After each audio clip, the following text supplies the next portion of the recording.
He can't jump. That's what defenders thought when they saw Kevin McHale limping onto the court in the 1987 NBA playoffs with a broken foot. But what they didn't understand was that even with a fractured navicular bone, McHale would still dominate them. This wasn't just any injury, it was a career-altering fracture. Yet somehow, playing through excruciating pain, McHale averaged 21 points and 9 rebounds in those playoffs, pushing the Boston Celtics to the NBA Finals. Kevin McHale stands as one of basketball's most skilled big men ever.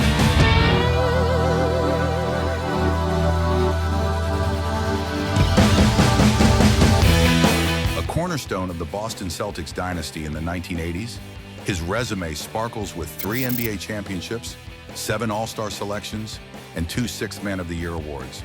He earned 6 All-Defensive Team nods and was named to both the NBA's 50th and 75th anniversary teams.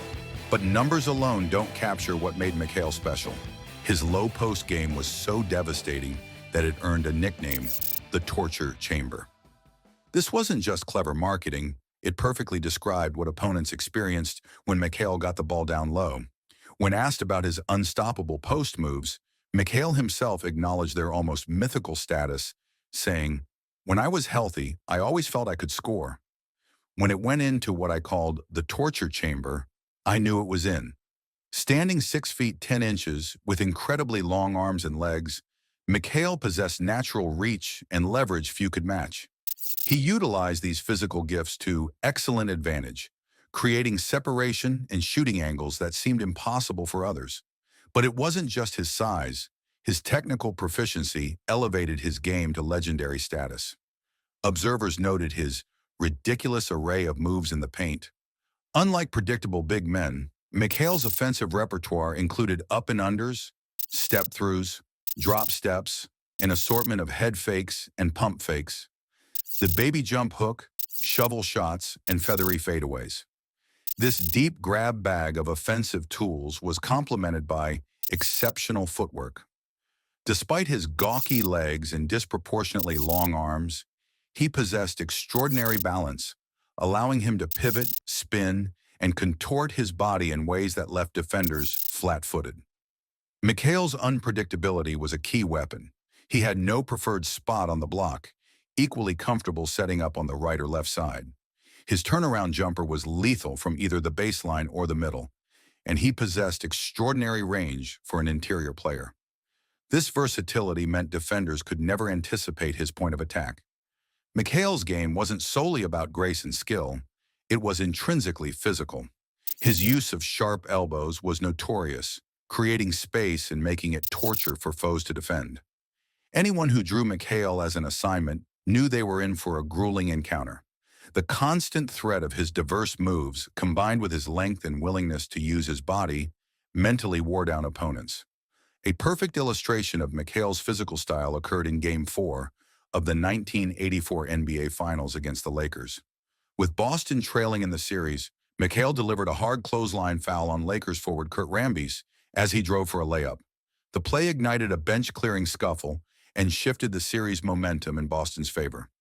McHale later insisted the foul wasn't premeditated, stating, "People say it was planned. It wasn't. If I thought about it ahead of time, I would have done it to Magic or Kareem or Worthy." The 1986-87 NBA season marked the peak of McHale's powers. He averaged a remarkable 26.1 points, 9.9 rebounds, and 2.2 blocks per game, all while shooting an astounding 60.4% from the field. His performance earned him a spot on the All-NBA First Team and a 4th-place finish in MVP voting. It was against this backdrop of peak performance that disaster struck. In March 1987, late in the regular season, Cleveland Cavalier Larry Nance Sr. inadvertently stepped on McHale's right foot. While he continued playing, the true extent of the damage became clearer later. X-rays taken during the playoffs revealed a pre-existing, non-displaced, incomplete hairline fracture of the tarsal navicular bone of his right foot. This wasn't just any foot bone. The navicular has a notoriously limited blood supply, especially in the central portion where stress fractures often occur, making healing slow and complicated. These fractures are seen in athletes participating in high-impact sports like basketball. Symptoms typically include pain in the midfoot that worsens with activity and difficulty bearing weight. Standard treatment involves prolonged rest and immobilization, yet McHale made the fateful decision to play on. He appeared in 77 regular season games and participated in Boston's entire playoff run. The initial medical assessment suggested that the hairline fracture was not expected to affect his play once he has recovered from the sprained ankle. But as the playoffs progressed, other opinions emerged. Celtics team physician Dr. Thomas Silva admitted, "I don't know whether Kevin should be playing or not." Teammate Larry Bird, himself familiar with playing through pain, famously stated that McHale shouldn't even be playing. Despite this severe injury, McHale's playoff performance was extraordinary. He averaged nearly 21 points and 9 rebounds with over 2 blocks per game. His field goal percentage remained an impressive 58.4%, only slightly below his regular season mark. These numbers quantify the heroic narrative surrounding his playoff run as he helped propel the Celtics through a grueling Eastern Conference bracket. But McHale's toughness came at a steep price. Many observers and McHale himself believe that his career trajectory was significantly altered by the events of 1987. The narrative suggests that, after that, the decline was steady until it went to a screeching halt. One commentator noted that McHale's career changed in February of '87. Rest of his career, he was never quite the same. A fan who closely followed his career remarked that McHale was unstoppable in the first half of the 1986-87 season, but immediately significantly diminished and never came close to returning to his peak after the injury. McHale offered a poignant reflection on his later struggles. "I'm matching up with players who are nothing special, and they don't even see me. They are scoring over me like I'm not even there. After one particularly rough night, I remember I went home and cried. I cried over the loss of that part of me that had been with me since I was 13 years old." This emotional admission reveals the profound personal toll of his physical decline. The injuries also strained team dynamics. Both McHale and Bird were battling significant ailments during this period, leading to a tense locker room atmosphere. Teammate Robert Parrish recalled that the injuries made them all ornery and miserable. Parrish also noted a rift developing between Bird and McHale, suggesting that McHale felt Larry should have deferred to him more at certain points. The decision to play through such a severe injury highlights a complex issue in professional sports. The navicular bone's poor blood supply necessitates careful management for optimal healing. Playing at an elite level on an active fracture would almost certainly impede this process and risk further damage. The short-term display of heroism likely came at the expense of McHale's long-term peak performance. The fact that the fracture was identified as pre-existing is significant.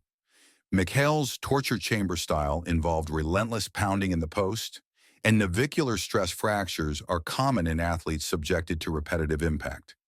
It's plausible that the fracture was a stress injury that had developed over time, with the incident involving Larry Nance pushing it beyond a critical threshold. This suggests that even before March 1987, McHale might have been playing with an undiagnosed stress fracture, perhaps masked by the tough-it-out culture of the era.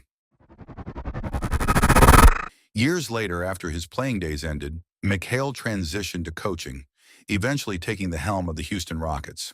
His tenure saw moments of success, most notably leading the team to the Western Conference Finals in 2014-15. However, after a 4-7 start the following season, he was abruptly fired, just 6 months after that conference finals run. The dismissal highlighted how quickly fortunes can change in professional sports. Kevin McHale's legacy extends far beyond his Hall of Fame induction. He was an innovator in the post, a competitor who pushed his body to its absolute limits, and a symbol of both the glory and cost of athletic sacrifice.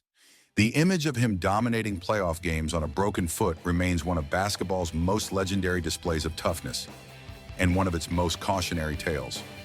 If you enjoyed this look at one of basketball's toughest players ever, hit like and subscribe for more stories of NBA legends who changed the game forever.